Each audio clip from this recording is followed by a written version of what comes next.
At the time of filming this, it is currently Chinese New Year. And according to Chinese zodiac, it is the year of the horse, which is a symbol of forward momentum. And I have a vehicle right here, which is indicative of that, the Chery Tiggo 9, their flagship vehicle. Let's check it out. Chery has settled into their Tiger style motif with the Tiggo range fairly nicely. You have the hallmarks of an SUV, such as the large glass expanse and the body cladding to boot. You also have these 20-inch Maybach style wheels on this particular vehicle. In front, you have the large commanding grille with these slim headlights. The side, it's sleek, but it has a broad shoulder line that tapers off neatly into the rear. Where I would give minus points though is the rear badging. It cheapens the vehicle a bit, and I think it could do with a little bit of a cleanup. Just have the Chery Super Hybrid acronym there and something to indicate that this is a Neve vehicle. That would do it. And I guess we can also speak a little bit about brand identity as well. If I parked a 7, 8, and 9, this particular vehicle, next to each other, and I asked a random from the street to come and tell me which one is which, they all look fairly similar. Though the Tiggo 9 does stand out a little bit more. Though it's an elegant design. Let's continue the executive gravy train in the interior of the Tiggo 9. And one thing Chery is quite known for is their interior finishings. I mean, the cabin furniture here is top class. The genuine leather seating with the stylish stitching and paneling. You also have the wood trim finish and a bunch of other soft touch materials in and around the cabin. There are a few things that throw me off though with this cabin. Like, for one is this bit of a massive panel gap between the door and the dashboard. And then take a look around over here on the steering wheel and the center console. There's this gloss black trim pieces where the buttons are housed. And it's a bit of a fingerprint magnet, can get a bit mucky fairly quick. Also, check these buttons here.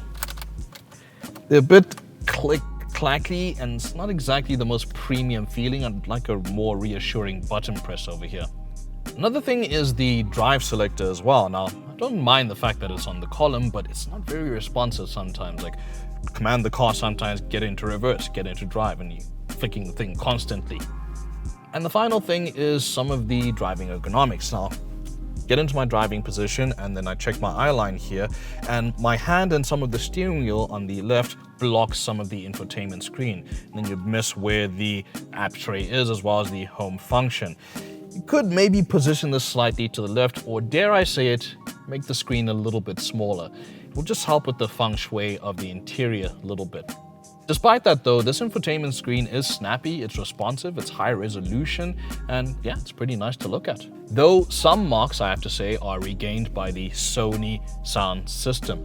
Now, Chery has properly listened now, and they've amplified this system significantly. Rather than a whisper, it now sings. And I really quite like the system. When you pump up the tunes, it's pleasant to listen to. And speaking of pumping up your tunes, it also shows how robust this Chery is built. Extend the luxury treatment to the rear, and well, it doesn't stop really. As evidenced by how I'm sitting, you have an expanse of rear legroom, and even these seats recline. And get this, they also have heating and ventilation. So much to it. Doesn't stop there though. You also have a third row, making this a 7-seater luxury SUV. And if you fall down the second and third row, you have a cavernous boot space. Doesn't stop, does it? There has been quite a few safety demonstrations with the Tiggo 9, and we're showing one Chery perform locally to highlight the 5-star crash safety rating. You get 10 airbags in total and a bevy of active and passive safety systems. So, rest assured, you're in good hands with the Tiggo 9. Powering all this elegance is Chery's Super Hybrid system, what they describe as the pinnacle of their power plants. This is a 1.5-litre turbocharged petrol engine and is paired with an electric motor and battery. The battery size is 34.4 kilowatt hours in the all-wheel drive Vanguard variant, and the combined power output for all of this is 455 kilowatts and 920 Newton meters of torque. Tremendous. That power is sent to all 4 wheels, and you have a host of all driving modes so you can harness all of that accordingly. Talking about fuel usage here, Now, if you fully charge the hybrid battery, Chery claims that you can get 1.4 liters per 100 Ks. Now, that is also going to depend on your driving situation. The lowest that we managed to get with this vehicle is around the 4-liter mark, which is pretty decent considering the size of this vehicle. Now, the claimed combined average is 6.2 liters per 100 Ks, and we got round about that figure when we started stepping on this vehicle a little bit, but then also driving it more in urban environments where there's a lot of stop-start and also getting up to speed. Still though, fairly decent. Also worth mentioning, when you fully charge the EV battery, you have 160 kilometers of claimed EV range. Of course, this is all going to depend on your particular driving style and environment.